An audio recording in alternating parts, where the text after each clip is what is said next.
Joining me now with reaction, Pete Hegseth, a Fox News contributor and the CEO of Concerned Veterans for America. Pete, I don't understand whether they just got rid of some old x-rays that they decided weren't necessary, because the Office of Special Counsel seemed to say, look, we don't need to look into this any further, because basically what happened was every VA was told that they could do a mass purge of all outstanding imaging orders, like radiation orders, and that's basically what happened out in Los Angeles. Is that all this is?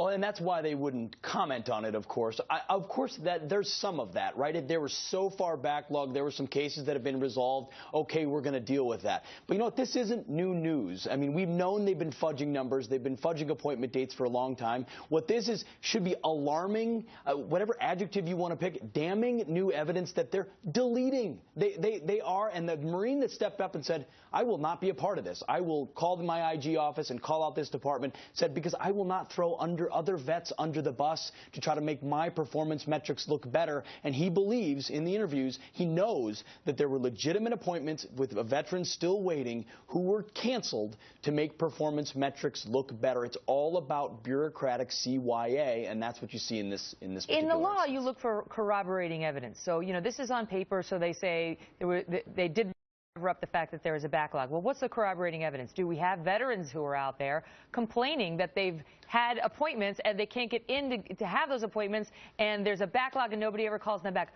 Do we have that? I think we do. I think we do. Got an email this morning from a friend of mine whose buddy who he served with at that very Los Angeles facility had sent in a request, waited months, then years, never heard back at all, almost died because he didn't get the didn't get the examination needed to identify what he was suffering from. And later on in that audio, they talk about dismissively just saying, well, some of them have died and some of them have had other appointments, so let's just delete them.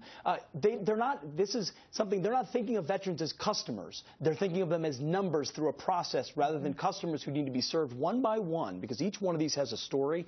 They've served on the battlefield of this country and deserve to be taken care of, and bureaucrats instead are covering their butts. Let me play devil's advocate. What's the big deal? So you go to another hospital. The VA doesn't call you back. Go to another hospital.